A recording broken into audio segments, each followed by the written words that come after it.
پر یہ بتا جب 12,000 آیا تھا جان کیوں نہیں چھڑائی؟ تو حضرت چارہ کاٹتے کاٹتے رو پڑے، فرمانے لگے تو نہیں نہ جانتا یہ بیٹیاں سانجی ہوتی ہیں، پتہ نہیں نا؟ میرے رسول پاک نے تو حاتم تائی کی بیٹی کے سر پہ کپڑا رکھ کے کہا تھا بیٹیاں برابر ہوتی ہیں، تو یہ نہیں پتا جب اس کی 6 بیٹیوں کی شادی ہوئی ہے میرے اندر روحانیت کتنی بڑی ہے۔ فرمایا پھر 12,000 آیا ہے تو 2-4 بچیاں پھر گئی ہیں، تجھے نہیں پتا میں اندر سے راضی کتنا ہوں، میں تیری نوکری کرتا رہوں گا، پتہ نہیں اللہ کتنی بیٹیوں کو بیاہ دے گا۔ اتنا رویا وہ عیسائی کے پیروں میں بیٹھ گیا، کہنے لگا بابا میں نے تیری مخالفت کی ہے پر تیرے قریب آ کے پتہ چلا ہے کہ تم بہت اونچے اخلاق کا مالک ہے، اور اگر تیرا یہ مقام ہے تو تجھے اخلاق سکھانے والے محمد عربی کی شان کتنی ہوگی۔ ظالم کی بولیے جاتے نہیں لوگ جھوٹے گواہ بن کے، وکیل صاحب کو نہیں پتا ہوتا کہ یہ بندہ مجرم ہے جو میرے پاس آیا، کیا مجرموں کے وکیل نہیں ہوتے؟ بولے تو اس کو پتہ نہیں ہوتا وکیل صاحب کو کہ یہ صاحب مجرم ہے، میرے پاس مقدمہ لے کے آئے، اور اگر بے ادبی نہ ہو جائے تو میرا خیال ہے قاضی عدالت کو بھی پتہ ہوتا ہے کہ مجرم کون ہے اور مظلوم۔ میرے نبی پاک صلی اللہ علیہ وسلم نے اس قدر زیادہ سختی فرمائی اس مسئلے میں، فرمایا جس کو پتا تھا کہ فلاں آدمی ظالم ہے، ظلم کر رہا، پھر وہ ظالم کا گواہ بنا یا اس نے ظالم کی مدد کی، کتنی کی؟ شارحین لکھتے ہیں چاہے اس نے ایک جملہ بول کے کی، چاہے ایک، سارے بولیے، چاہے ایک غریب کو اس نے ظلم کیا تو کہتے ہیں علاج یہ سی، چاہے ایک جملہ بول کے کی، شارحین اس حدیث کی شرح میں لکھتے ہیں ایک جملہ بول کے چاہے مدد کی، جس بندے نے کسی ظالم کی مدد کی کسی مقدمے میں یا کسی صورت میں اور اسے پتا تھا یہ ظالم ہے، میرے نبی پاک صلی اللہ تعالیٰ علیہ وسلم فرماتے ہیں اگر اس نے مدد کی، ابھی ظالم کی بات نہیں ہو رہی، ظالم کے مددگار کی بات ہو رہی، اگر کسی نے ظالم کی مدد کی تو حضور فرماتے ہیں خدا بھی اس سے بری و ذمہ ہے، رسول بھی اس سے بری و ذمہ ہے۔ سنبھال کے رکھے اپنی نمازیں، قربانیاں، حج، زکوٰۃ سنبھال کے رکھے۔ اگر ظالموں کا مددگار ہے، الیکشن آ لینے دے، آپ کو نظر آ جائے گا کون کون ظالموں کا مددگار ہے، نظر آ جائے گا۔ اپنی جیب سے لوگ پیسے دے کے ظالموں کی مدد کریں گے، ان کے فلیکس چھپوائیں گے، بورڈ لگوائیں گے، جیبوں سے پیسے دے گے۔ ہم نے خود آگ لگائی ہے چمن میں اپنے، بے سبب گردشی ایام کو الزام نہ دو، ہم نے خود نور کا ظلمت سے کیا ہے سودا، کر کے توہین سحر شام کو الزام نہ دو۔ ظالموں کے مددگار میدان میں آ گئے، یہ چھوٹا لفظ نہیں، میرے حبیب پاک صلی اللہ علیہ وسلم نے فرمایا جو ظالم کا مددگار ہے سن لے جو سجن کے ساتھ کچہری جاتا ہے، وہ یاد رکھے جو دوست کا گواہ بنتا ہے، وہ یاد رکھے جو کہتا ہے میں مانگی گیا تھا، مجھے بلایا گیا تھا قبضہ چھڑانے کے لیے کسی غریب بیوہ کی جائیداد پہ، وہ سن لے تو مدد کر کے نہیں آیا، تو خدا کے ذمے سے نکل گیا ہے۔ رسول پاک نے فرمایا تیرا میرا تعلق ختم ہو گیا، تو ظالم کا مددگار ہو گیا، پھر تو کہتا میں بے چین ہوں، میں بے قرار ہوں،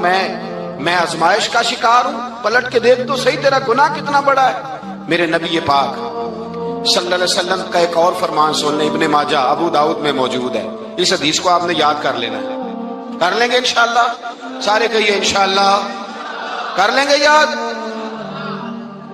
حضور صلی اللہ علیہ وسلم نے فرمایا اگر تو ظالم کی مدد کرے گا نا، یہ لفظ دل کی تختی پہ لکھ لینا، یہ مکافات عمل ہے، مکافات عمل دنیا، ادھر کرو گے تو ادھر بھرو گے۔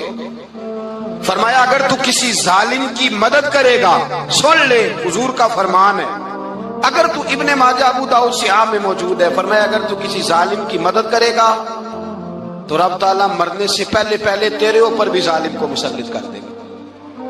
تیرے اوپر بھی ایک دفعہ ظلم ضرور ہوگا اگر تو ظالم کی، وہ کسی صورت میں بھی ہو سکتا ہے، کسی صورت میں تیرا بیٹا ہی اٹھ کے ظلم کر دے گا، تو الجھ جائے گا، کسی نہ کسی جگہ تیرے لیے تباہی کا سامان ہوگا، تیرے اوپر ظلم ہوگا، اس لیے کہ تو ظالموں کا مددگار ہے۔ چاہیے یہ تھا کہ تو مظلوم کی مدد کرتا، انسانی ایمانی یقین کا فریضہ سر انجام دیتا، تو ظالموں کا مددگار ہو گیا۔ ٹٹول کے دیکھ لیں، رزلٹ نکال کے دیکھ لیں، ہمارے زمانے میں ظالموں کے مددگار زیادہ ہیں، اتنی لمبی زبانیں نکال کے ظالموں کی مدد کرتے ہیں، بڑے بڑے کالم نویس اللہ نے انہیں قدرت دی لکھنے کی، تو اپنا قلم ظالموں کی مدد میں خرچ کرتے ہیں، وہ لوگ جن کو اللہ تبارک و تعالیٰ نے قدرت دی، ہمت دی، طاقت دی، کچھ لوگ ان کے حلقہ احباب میں وہ اپنے لوگوں کو استعمال کر کے ظالموں کی مدد کرتے ہیں، ظالموں کی مدد کرتے ہیں۔ میرے نبی کریم سید عالم نور مجسم صلی اللہ علیہ وسلم نے فرمایا اگر تو نے ظالم کی مدد کی تو جب تک تو توبہ نہیں کرے گا رب تجھ سے ناراض ہی رہے گا۔ اللہ تجھ سے، او بھائی جس سے رب بھی ناراض ہو گیا، نہ کھانا نہ پینا نہ سونا نہ جاگنا نہ نیند، پھر تیری ہر چیز تیرے لیے آزمائش ہو جائے گی، پھر تیرا سایہ بھی تیرے لیے خوف کا سامان بنے گا، پھر زندگی جیتی جاگتی لاش بن جائے گی، تو اپنے کندھوں پر اپنی میت اٹھائے پھرے گا جب تو ظالم کا مددگار ہوگا۔ اور نبی پاک صلی اللہ علیہ وسلم نے فرمایا ظالموں کا مددگار بھی ظالم ہوتا ہے، ظالموں کا مددگار بھی، سارے بولے ظالموں کا مددگار بھی نہیں، کو نہیں، آپ سارے نہیں بولے، ایک دفعہ بولے ظالموں کا مددگار بھی، پکی بات ہے، ظالموں کا مددگار بھی۔ اللہ اکبر، جس کا یارانہ ہو، جس کا دوستانہ ہو، جو کہے میں نے نا اس کو اوکھے ویلے کے لیے ظالم کو یاد رکھا ہوا ہے۔ کبھی مشکل میں رکھے نہیں ہوئے لوگوں نے ظالم دوست، کہتے میں نے رکھے ہوئے ہیں، بلکہ ہمارے دیہات میں تو کہتے ہیں میں نے بازو بنائے ہوئے ہیں۔ کس کو بازو بنا لیا؟ ظالم بھی کبھی بازو ہوتا ہے، جو ظلم کی تلوار لیے میدان میں کھڑا ہے۔ قارون، حامان، فرعون، نمرود کا حال نہیں لوگوں نے دیکھا؟ اپنے زمانے میں آپ نے کتنے لوگ نہیں دیکھے جن کے سائے سے، آواز سے لوگ کانپتے تھے؟ پھر پولیس کی گاڑیوں میں وہ اس طرح مردہ پڑے کہ دنیا نے تماشا دیکھا ان کا۔ یہ رنگ ہم نے دیکھے نہیں اپنے آنکھوں سے۔ فرمایا ظالم کا مددگار بھی، جو کار میں بٹھا کے لے کے گیا وہ بھی ظالم، جس نے چائے پلائی وہ بھی، جس شخص نے کھانا کھلایا وہ بھی، جو کچہری تک ساتھ گیا وہ بھی، جس نے فلیکس کے نیچے، بڑے شرابی کے نیچے چھوٹی اپنی فوٹو لگائی وہ بھی، جو ووٹ کی پرچی ڈالنے گیا وہ بھی۔ کہہ دینا باہر نکل کے کہ حضرت صاحب نے سیاسی تقریر کی ہے، کہہ دینا، پر بات تو سچی ہے نا۔ خو کرے ہم تو سے تھوڑا سا گلا بھی سن لے، خو کرے ہم تو سے تھوڑا سا بھی گلا۔ امام مالک کے پاس ایک بندہ آیا، اس نے کہا حضور میں درزی ہوں، ایک ظالم بادشاہ مجھ سے کپڑے سلواتا ہے، میں تو ظالموں کا مددگار نہیں نا۔ ایک ظالم بادشاہ مجھ سے، حضور میں تو مددگار نہیں نا ظالموں کا۔ جو فرمایا ظالموں کا مددگار بھی ظالم ہوتا ہے، تو کپڑے لے کے آتا ہے میں سی کے دے دیتا ہوں، ذمہ داری نہیں۔ ایک آدمی دکاندار ہے، اس سے کوئی بندہ چیز خریدنے آئے گا تو تھوڑی کہے گا میں نے نہیں دینی، تو دے گا۔ کوئی بندہ اگر کسی شخص سے کوئی کام کہتا ہے جو اس کی فیلڈ ہے، اس کا شعبہ ہے، اس کا معاش کا وہ سلسلہ ہے، کہتے ہیں یا رسول اللہ صلی اللہ علیہ وسلم ظالموں کا مددگار بھی ظالم، حضور نے فرما دیا۔ تو امام مالک سے بندے نے مسئلہ پوچھا، دل کی تختی پہ لکھنے والی باتیں ہیں، کہا حضور میں درزی ہوں، ظالم کپڑے سلواتے ہیں، میں تو مددگار نہیں نا۔